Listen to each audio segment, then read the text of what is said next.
So I'd like to welcome everyone to the Orient Association, East Marion Community Association Candidate Forum. Thanks so much to the candidates for running for office and taking part in the government of our small town, and for being here tonight. The way we're going to run this is the candidates will each have 2 minutes to give a little introductory speech, after which we're going to ask questions in pairs. So they'll be paired off. We've arbitrarily paired Eric Sepenoski with Christina Gabrielsen, Liz Gillooly with Jason Taggart, and Elizabeth Peeples with Peter Johnstone. After you have done your introductory speeches, each pair will get a question, and first one person of the pair will answer and then the second. Brianne, where is she? That's Brianne. Will be asking the questions. Karen's over here. Karen Sauvigny is our timekeeper. So she's going to be holding up a sign when you have 15 seconds left. And when you get to 2 minutes, she's going to mute you. Okay. So, and we're going to do a little coin toss to decide who goes first, the Republicans or the Democrats, in doing the introductions. So, Karen, you want to, you want to choose? Someone has to call heads. What? Somebody has to call heads. Heads. Okay, so heads is D's and tails is R's. Tails. Okay, Republicans go first. Okay. Hi, my name is Christina Gabrielsen. I was born and raised on the North Fork. I currently run my family's farm, which is Gabrielsen's Country Plant Farm in Jamesport. I am a 5th generation farmer who understands the importance of preserving our natural resources. I love nature, our beaches, our way of life, and those things have inspired me to run for Southold Town Trustee. I feel that we need more strong, honest, and hardworking people in government, as well as those who have a strong inclination to serve their community. As Southold Trustee, I will work hard to ensure a healthy coastal environment. I plan to effectively balance the rights of the property owner with effective protection and preservation of our common lands. I feel that many issues can be solved with some God-given common sense. I am dedicated and committed to honoring Southold's past while preserving our maritime resources for future generations.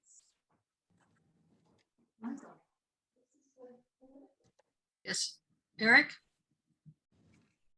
All right, I'm Eric Sepenoski, and I'm running for trustee to steward and protect our waters and our way of life. I'd just like to take a moment to acknowledge the work of 2 longtime public servants, Trustee Domino and Trustee Bredermeyer, who fought to maintain the independence and integrity of the board. For nearly 350 years, the men and women entrusted with our shorelines have protected them for the common good. Speaking with many former and current trustees and thousands of Southolders on the campaign trail, I come to office with 3 principles. 1, follow the science. 2, work as a team. And 3, don't let politics drive decision-making. For some, it is the promises and pressures of a political party that trigger a run for office. For me, it is my livelihood, my way of life that moved me to run.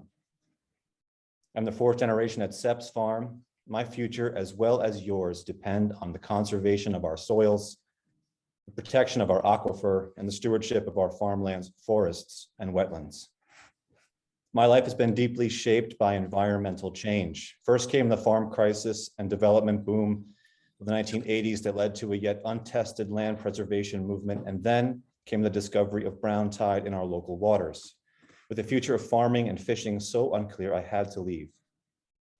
But every opportunity I got, I turned the focus of my art, my scholarship, and my teaching back toward this place and its remarkable people. In 2020, I received my PhD from Northeastern University for my ethnographic research and writing on the North Fork. I then returned home to farm with my wife, Brenna, and raise our young son on the land and water and to serve the community that raised me. As your trustee, I will act in our town's pledge to prepare for a changing climate. I will fight to ensure access to cleaner waters, and I will educate so that together we can advocate for Southold's environmental and economic future. Thank you, everybody. Liz. Oh, wait a second. No, sorry. It should be Jason. I'm sorry. Hello, everybody. My name is Jason Republicans Taggart. go first. I am a third generation North Fork native. I have gained a deep knowledge and personal appreciation of our beloved communities. I grew up in Laughing Waters and I'm fortunate enough to be still living here as a third generation person in Laughing Waters. I have spent much of my free time on Corey Creek. Being an avid boatsman and outdoorsman, I've developed a passion for the health and the vitality of our bays and creeks. I've been working with the local utility company for 25 years as a lineman and as a buried service locator. I've had Jason Taggart Property Maintenance, which service over 200 local properties in the North Fork. I've had Fuse Solutions, which is a gas and diesel tank cleaning business that service thousands of boats across Long Island.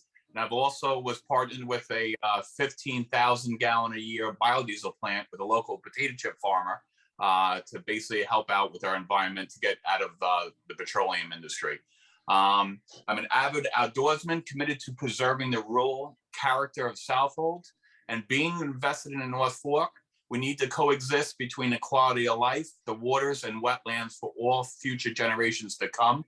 I'm married to my wife, Nicole, and I have two daughters, Hannah and Lindsay, that are presently in high school. Thank you. So Thank you. now it's your turn. Sure. Hi there, my name is Liz Gillooly and I'm running for trustee to serve our community and to protect our shoreline and waterways. Now, I grew up as a kid with so much love for the Bay. I was first introduced to sailing when I was 8 years old, and with the tiller in my hand, I learned independence, responsibility, and how lucky I truly was to be here on the North Fork. Those childhood experiences helped to shape who I am as a person and led me to pursuing my career as a Coast Guard licensed captain. When I was 20 years old, I was offered a position on a sailboat bound for the Virgin Islands, departing from Greenport. I jumped at the opportunity and spent the next 5 years working on sailboats all over the world. I dedicated that time to learning everything I could about being a competent captain, studying things like fragile marine ecosystems, marlin spike seamanship, celestial navigation, and more than anything else, the qualities of good leadership. But like so many mariners before me, no matter where I went in the world, the North Fork always called me back home. When I founded my business, Layla Sailing, I staked my future in our bays. I knew that taking people on guided sails would help raise awareness to the fragile beauty of our estuary while preserving our rich maritime traditions. I also committed on day one to donating a portion of gross revenue toward local environmental causes. As a licensed real estate agent, I know how to interpret site plans as well as nautical charts. As a home and small business owner, I appreciate the financial challenges that many of us face just to live here and would always support weighing environmental initiatives with their cost to local families. With this experience, I'm qualified to offer a balanced perspective as trustee. And if elected, I intend to take the lessons I've learned from around the world and from working our waters for the last 6 years to help lead Southold forward, to innovate, advocate, and preserve for future generations. Thank you.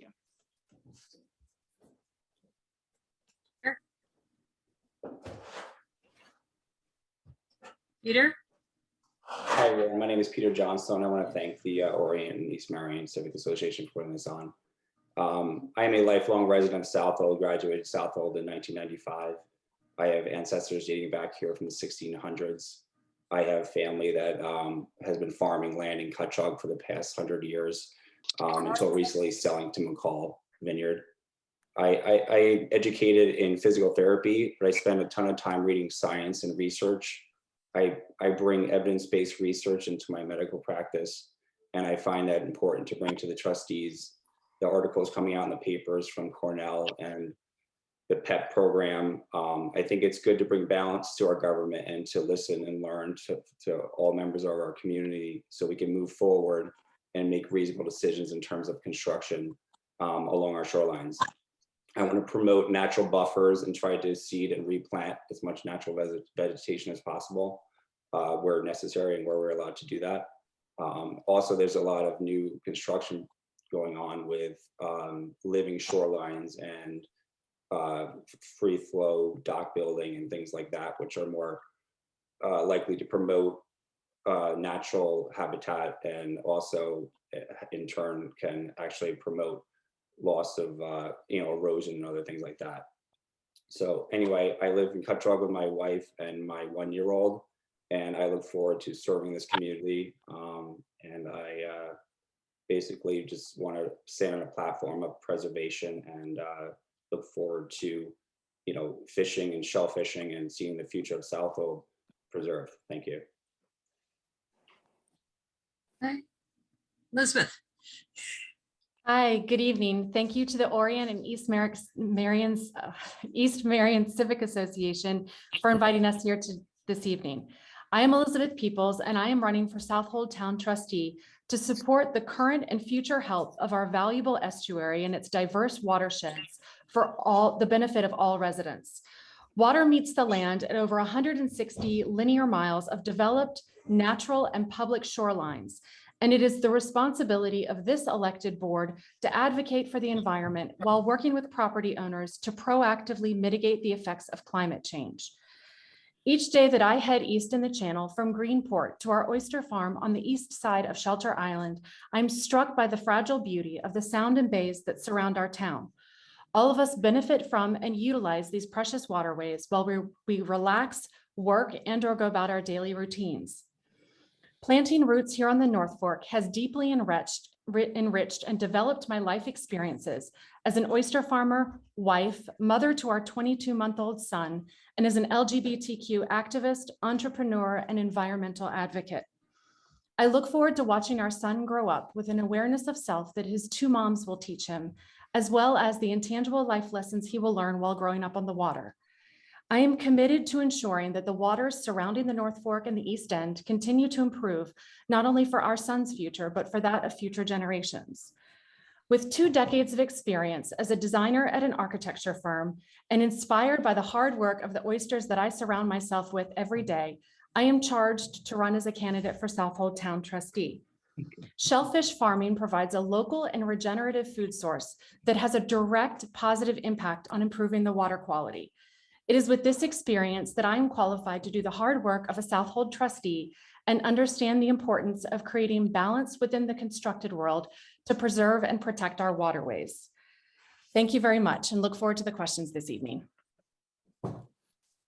So with this, I turn it over to Drianne, who's going to start asking questions. Okay, great.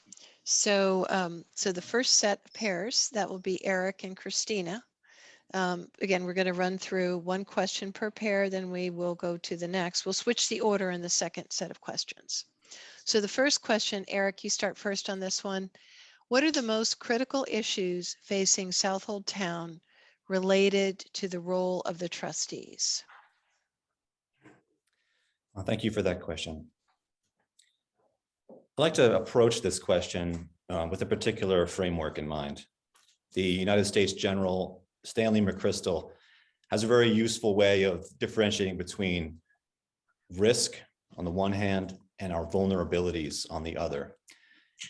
In our risk category, we can put increasing frequent storms with intensity, bringing precipitation and causing runoff.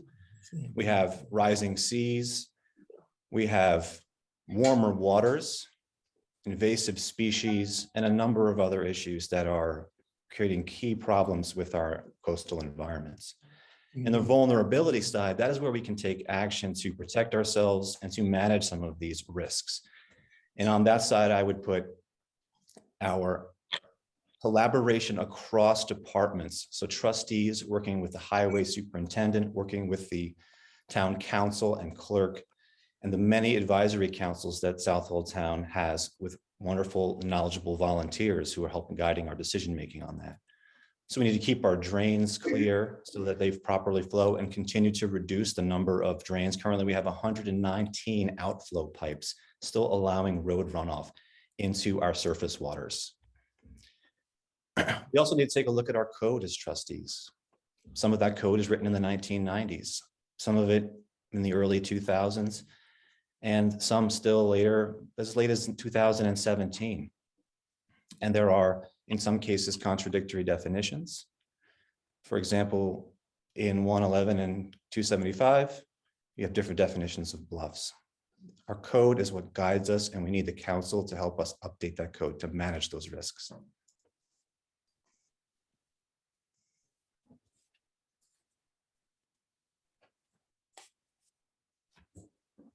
Okay, as Southold Town trustee, I think the most pressing issues are nitrogen pollution, algal blooms, which are affected by the nitrogen pollution, runoff, stormwater, etc. But I believe that there are several ways to mitigate the damage of nitrogen pollution.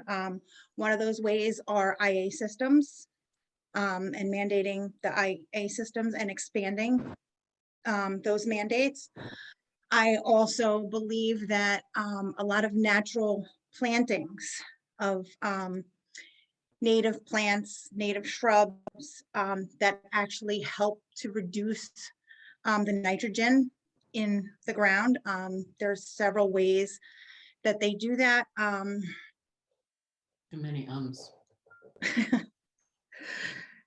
There is, yes, my first debate, so.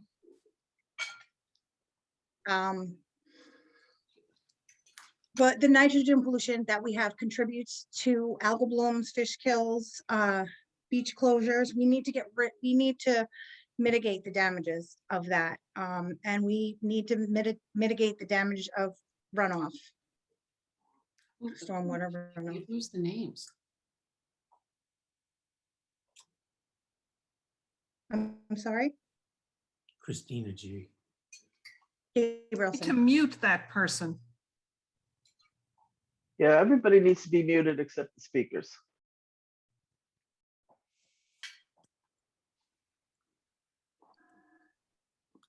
Okay, so we You can get some mandate. extra time. Okay, some solutions are for algal blooms and nutrient loading are mandating IA systems using native plantings for nutrient removal. Also non-turf and non-disturbance buffers to prevent excess nitrate from fertilizers. Thank you. Okay, well, thank you so much. Yes, please, everyone keep your mics muted unless you're speaking. So the next question is for Liz and Jason. Liz first, what will be your first priorities once you assume office? First priorities. Thank you so much for the question. My first priority as a trustee would be to make the entire process more efficient. Currently, the trustees are dealing with the issue of being overwhelmed. This is happening for several reasons. One of the reasons is that there's a lot of new development out here currently. And the other reason for that is that we're dealing with climate change. So there are a lot of new applications that are coming in just to maintain the existing shoreline because we're seeing sea level rise. So my first goal, and with my experience as a web designer, would be to make the application process more efficient. That way we free up time for trustees and for the secretaries who are working so hard just to make everything work easier. One way that we can do that is also working with the town clerk, and I hope that we elect Candace Hall so that we can get a better website that functions. And so that's one of those things that needs to happen in order for some of the bigger picture items to be tackled. Right now, the trustees are so overwhelmed with applications that it's really hard for them to come up with plans for how to mitigate some of the issues that Christina was just talking about. So the first order of business is to make our processes more efficient and to make sure that the users, the constituents, can easily access information that is necessary for filling out applications. Great, thank you. Jason? Can you repeat the question? Yep. What will be your first priorities once you assume office? First priorities.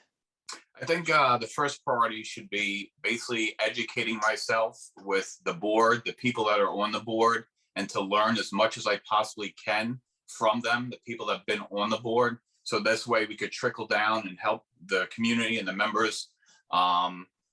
I think a big thing is to educate the people what's going on in town, meaning that all the new homeowners that are coming, they're coming out here and maybe they don't know what an IA system is, and an innovative alternative septic system, what it does. They just come out here and say, okay, I want to build a house. They're not versed. So I think we should maybe get out some type of education system or a website that hits the key talking point about what the trustees do and moving forward that could help other people with questions that they have. But I think a lot of the problems that the town is seeing is a lot of people coming out here and not knowing even what a trustee does, or the fact that we have the jurisdiction of 100 feet from the water. They'll come out and level 5 trees, not even realizing they can't do that, but they should have asked. So I think educating the people that are moving out here, or the present people, would be the #1 priority. And for me to learn from the experience, especially of the people that are retiring now, to get their knowledge and to learn from the board, that I can bring some of my knowledge from being the 3rd generation out here and all the years that I've learned the local bays, the waterways, and the inland, that I could bring my piece to the table and educate them. Thank you. Great, thanks. All right, Elizabeth and Peter. Elizabeth first. Here's the question, Elizabeth. What is your interpretation of the scope of responsibilities of the trustees? What is your interpretation of the scope of the responsibilities of the trustees? Thank you very much. I think that's an important question for us all to understand, because I do think that along the campaign trail, we have encountered a lot of people that do not fully understand what the Board of Trustees is responsible for. And I think that you know, the main part of that that we are responsible for is upholding Code 275, the wetland code. And that is, you know, something that is important in understanding, you know, in terms of the jurisdiction, the 100 feet onto land over the shoreline and 100 feet into the water. You know, part of that, you know, understanding is, you know, there are choices, you know, it's noted that there's the discretion of the Board of Trustees. And I think that that's an important point to bring up in terms of, you know, the fact that we do, you know, the shoreline is a natural organic body. And, you know, the homeowners who have properties that are up against that waterway, everything is constantly changing with our environment and with sea level rise. So I think it is important to revisit some of this code and understand how it might apply in the different situations and the different locations. So you know, with the trustees, there are options, there are choices of hardening the shoreline or creating natural vegetative buffers. And I think that that is something that is important to explore.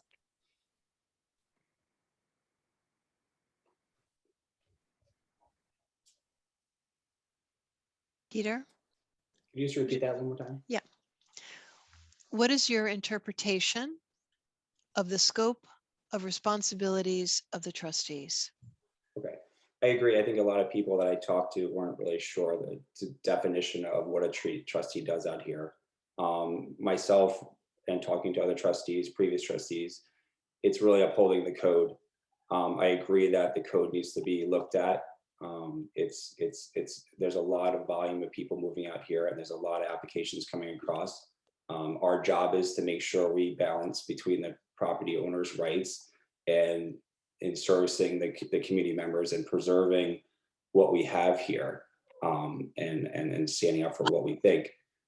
Outside of balancing the code, I feel that we really have to communicate better with other community organizations like PEP and Cornell, town board members.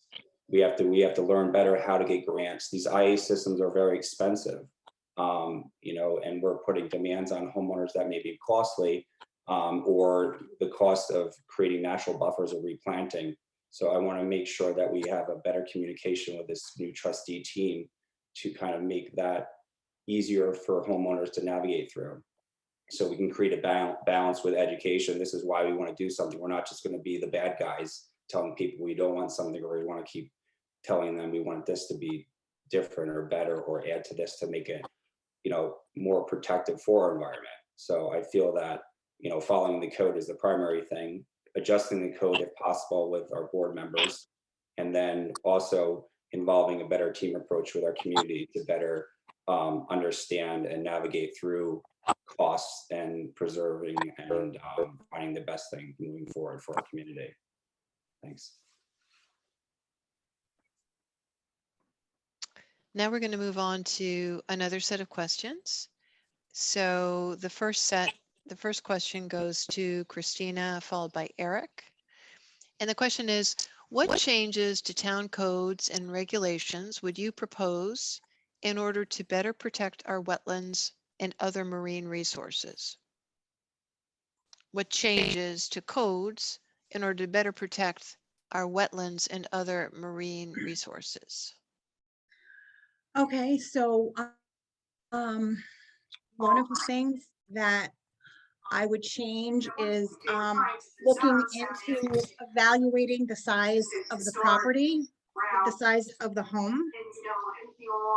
I think that's very important as far as like watershed views, as far as keeping in touch with our area.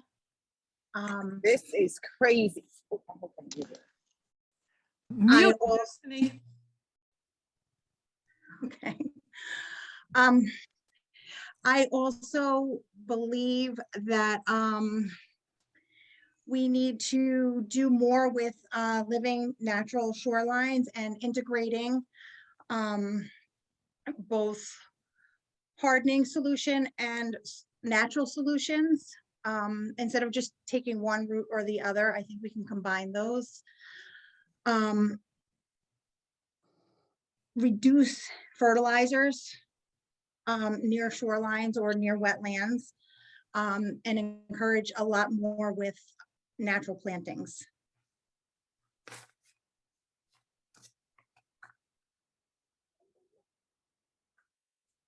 Eric? You're referring to town trustee code or town code in general? Town code in general. What changes to town codes and regulations would you propose in order to better protect our wetlands and other marine resources? The first thing I think we need to do is mend our relationships as trustees with the law enforcement agencies, particularly the Marine police, who go out and enforce the codes that are already on the books. I think this is a widespread issue, whether you're talking about trustee code 96-111-275 or the town code in general.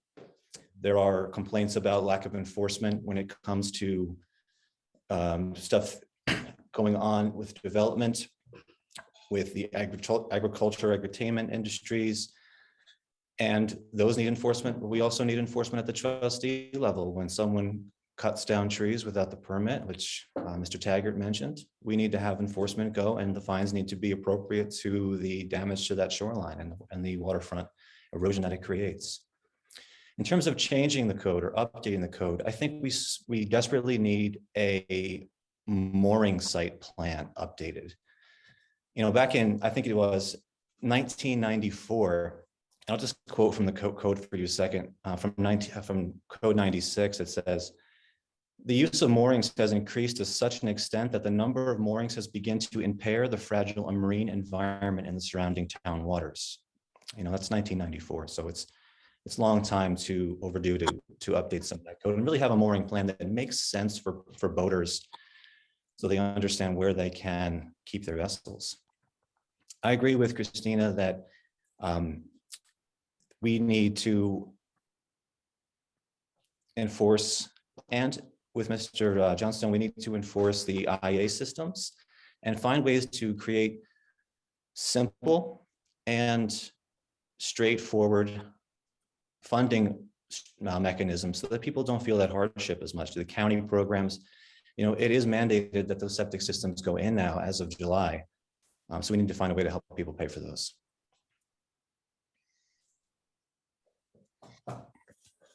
Thank you. Jason and Liz, next question. What measures do you support to address the urgent problem of die-off of shellfish in our bays? I go first, or? Jason, you go first. What measures do you support to address the urgent problem of die-off of shellfish in our bays? I think the biggest issue we have facing us right now with the die-off is nitrogen content. Either we could, the Suffolk Times just did a great article on they had mahogany blooms, the red blooms, the brown tide is correlated a lot with water temperature, yes. Rising tides, yes. Tidal flow, but I think it comes down to the nitrogen content and the quality of the water, and that is down to the IA septic systems, which Suffolk County is mandating. Southold should be behind it, which I think every trustee is behind it 100%. I think that's the number one issue that can help the shellfish in an immediate return in investment for the community. There's also plants, Christina mentioned, there's various plants that actually pull nitrogen out. I don't think it's over, and I think rising tides from years ago, on Quarry Creek, for instance, I remember at low tide, you would see the Spartina grass, and over time, the rising tides have covered the Spartina grass or the eel grass, and now nothing can sustain in there. But I think the nitrogen and the IA septic systems are the number one priority right now to enhance or help the shellfishing industry. Thank you, Jason. Thank you for the question. I think that's really important, and it's something that we all feel. Even if you are not out on the water 6 or 7 days a week like I am, you would see that you don't see scallop specials at your favorite restaurants anymore. So there is a die-off happening, and it's very serious. One thing that I know that I wouldn't do is I wouldn't take the same approach as the Republicans proposed in their first ad for the trustees. Their first ad said that they would defend against sea level rise by eliminating red tape for waterfront property owners protecting their homes. So for me, I know that I would not take the same approach, because what we need to do is enforce our codes and make sure that we have non-turf buffers. And also, to give credit where credit's due, the trustees have been implementing or insisting on IA systems for a long time, and now it is required by the state. And as we all know, or many of us know, 80% of the nitrates found in our water have been reported to be found from sewage in our surface waters. So I know that the IA system is the most important thing that we can do, but also using non-turf buffers and making sure that our outfalls are no longer flowing directly into the bay with runoff. Those are the two things that would make the biggest difference, as well as the non-turf buffers. Thank you. Peter and Elizabeth. Peter first. How would you use your position to plan for rising tides and more damaging wind and water events? What changes in our infrastructure do you believe would be required to protect the causeway and other vulnerable locations? Good question. So basically, that's where we have to get some information from science. The Norfolk is very unique. The areas of the sound, you have high bluffs and you have really damaging winds and waves. In the Bayside, you may just have high tides where you're rising above the vegetation. but you may not have the same type of wave damage and erosion. So you have to look at each application individually. So in terms of a causeway, you know, if there's damage there, we have to preserve navigation through our cars to people get to Orient. But I would use as much natural stuff. You can use rock revetments. New products coming out. They're using oyster shells and cages to kind of decrease wave flow, so they can cut down the waves before they reach the shoreline. And some of these products are actually able to sustain natural life. So I think that other communities, and there's a show on TV called Earth Spot that was run by Prince William. And it's pretty interesting that, you know, other countries are also trying to do this type of thing to create, you know, living shorelines. Unfortunately, in Norfolk, we have some shorelines that are getting some aggressive tides and wave damage. So I would try to promote as much natural buffers and hardening if needed. But above that, you can kind of support it by natural vegetation to try to hold the soil in place. And that's how I'd kind of approach that, by an individual assessment of the location. Thanks. Thank you. So as an oyster farmer, my mind first goes to the benefits of an oyster, and that they are filter feeders, filtering 50 gallons of water a day. And they historically were the natural buffer for any sort of storm impacts and wave energy that was applied against the shoreline. I think kind of taking a nod from the oyster and looking at different ways that we can approach that. I think that working with our local environmental experts, such as Cornell Cooperative Extension Program. I know that they are already doing studies. They actually have some a test site that they are growing shellfish and working there in Orient Harbor. I know that we are the local Suffolk County Aquaculture Lease Program that we're a part of is looking at opening up some lease sites available to existing and future oyster farmers in that causeway area right off East Marion. And so, you know, to have some of that activity going on, these natural habitats that are created within the oyster farms. The cages are natural habitats for juvenile marine species, similar to what eelgrass provides. And though this is not exactly a natural, within this environment, it's not a naturally occurring like the eelgrass is, but it definitely does simulate that habitat, and therefore attracts not only marine species, but also native plant species as well. So I think working with our local environmental experts and really trying to formulate a plan, you know, as the elected body of the Board of Trustees, there is a lot of weight on our shoulders, and I think turning to our local and, you know, the Peconic Estuary Partnership, Cornell Cooperative Extension Program, I think we can really see some positive results. Thank you. Okay, we are at the close of the 6 questions, and we are now at the closing statements. So in this case, and Ellen, correct me if I'm wrong here, in this case, the Republicans go second. Is that correct?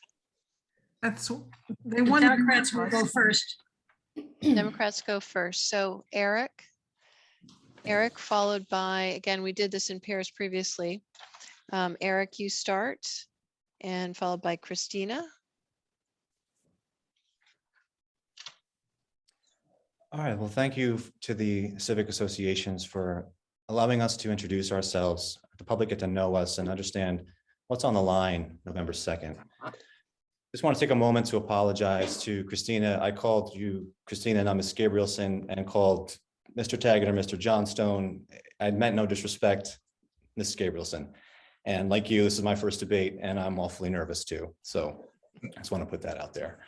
Mr. Taggart mentions education. And I think that's critically important for the increasing numbers of people who are coming out who may not be familiar with our unique coastal environments. I think we need to do more. I think the real estate agents need to understand their responsibility to waterfront homeowners who are purchasing those properties and to inform them about the role of the trustees. I think we need to encourage more pre-application visits so people can come meet with the trustees before they even go through the burdensome process that needs to be updated. And we need to follow up as trustees and as law enforcement on the work that's being done on our waterfront. Now, to Mr. Johnstone's points about the PEP or the Peconic Estuary Partnership, this makes me want to back out to a more philosophical point, and that is we need what Aldo Leopold called a land ethic. That is a way of relating to the earth, to our unique environments that sustain us. And the best thing we have is our town code. It is a reflection of our values as a community, and we need it to be representative of the kinds of values we hold today and our children will hold tomorrow. So I look forward to putting all of those into place if elected as trustee, and I ask for your vote on November 2nd. Thank you.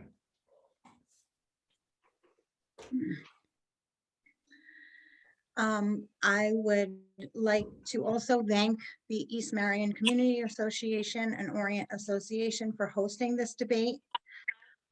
And also all who attended tonight and who will watch this in the future. I look forward to working on appropriate buffers, preventing nitrogen damages, natural plantings that remove nitrates, promoting living shorelines through flow decking, diverting runoff, having proper drainage, working with the town board to mitigate damages of fertilizers and stormwater runoff. I will always work hard for the residents of Southold and make decisions on a case-by-case basis in order to balance the property rights of the homeowners with effective conservation and preservation practices. I would like to honor Southold's past while also preserving our resources for future generations, and I would be honored to earn your vote.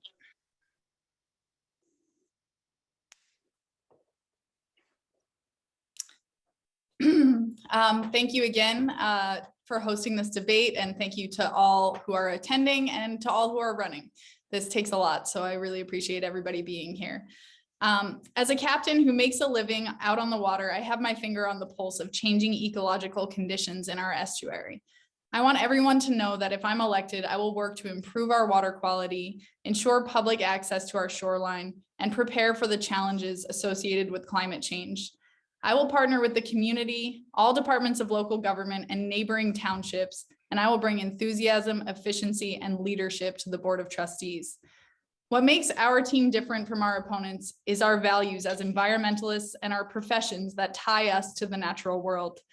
The three of us wake up in the morning and check the weather, not just to decide what to wear, but because the weather dictates our work.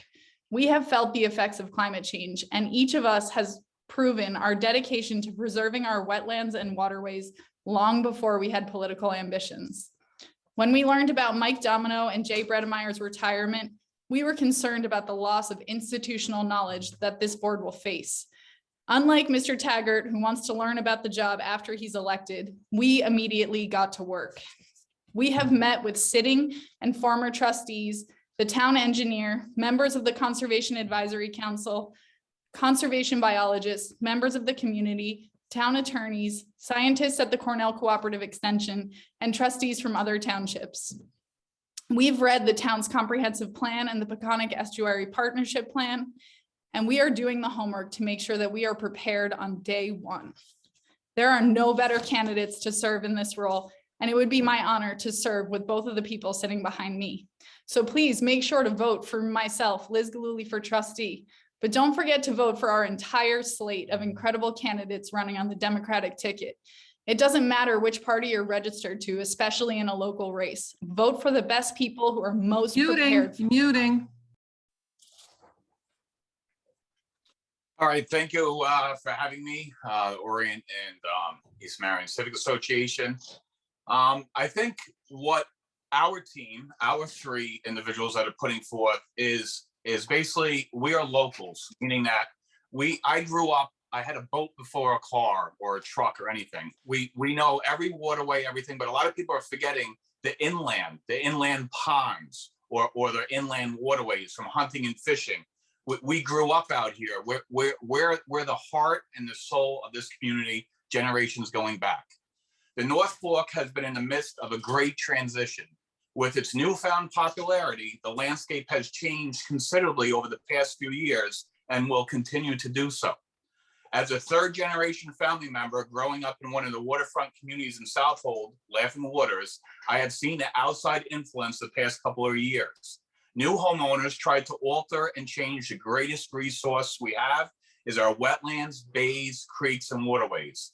As a family man and lifelong resident of the North Fork, I am also very much aware of the current and potential future impact of these changes on our community, both positive and negative. I am truly invested in and committed to the North Fork community, and with your support, would love to do my part to serve and manage our quality of life on the waters and wetlands for my daughter's future, for your family, and for all future generations to come. Thank you.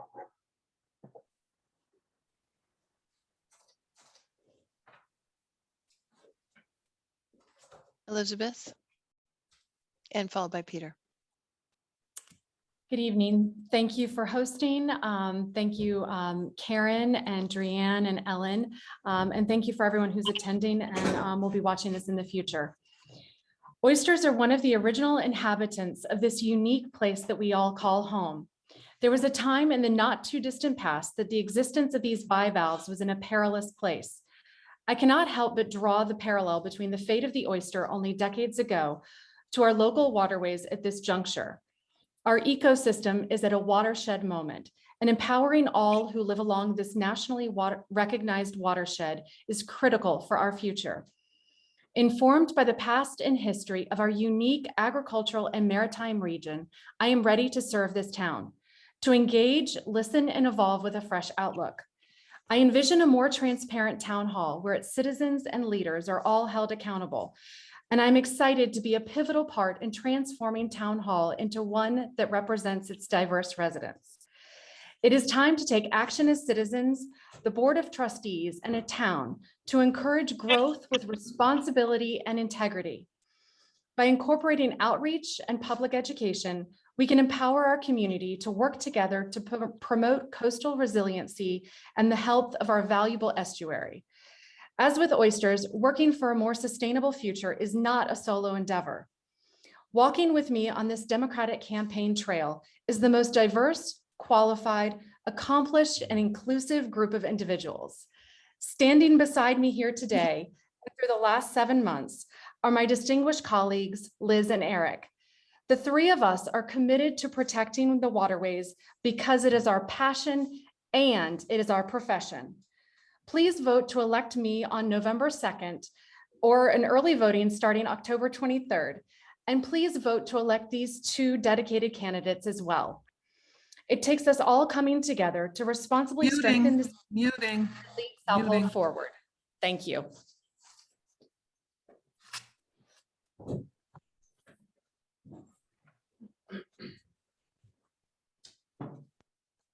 Peter? Okay, in closing, I wanted to thank everyone again. I feel that the trustees moving forward are going to play a very important role for this town. For as many people as we see coming out here, the day trippers and spending time here in the restaurants, they're also on the water. I grew up, my father was trained in marine biology, and I spent every day I could in the water. I got to scallop in Halleck's Bay when it was filled with eelgrass and the scallops were swimming around and you could just scoop them with a net. Fast forward, 30 years and you had to snorkel to find 6 of them, and all the way to now where they close it. I spent a lot of time talking to local people, reading as many articles as I could, educating myself on nitrogen loading. And it's not just the IA systems, it's the nitrogen coming from the fertilizers. It's not just the 100 feet that the trustees are responsible for. We're on an island that's not very big. So the watershed coming into our waters seeps in from inland. So you can put restrictions on someone 100 feet and the guy across the street can do whatever he wants to their land. So there's a lot at stake here for our shorelines. And I think what I want to bring to the table is true teamwork. I'm in this for the right reasons. And I think that we need to communicate as a town with everyone involved and try to make the best decisions forward for town code and for trustee code and for enforcement that got brought before. I think that the people come out here and they have a lot of money and they just start doing things without question. So I look forward to working hard for this community. And like I said, I just want to bring the science, what we see in front of us, and make the best decisions moving forward for our town. Thank you.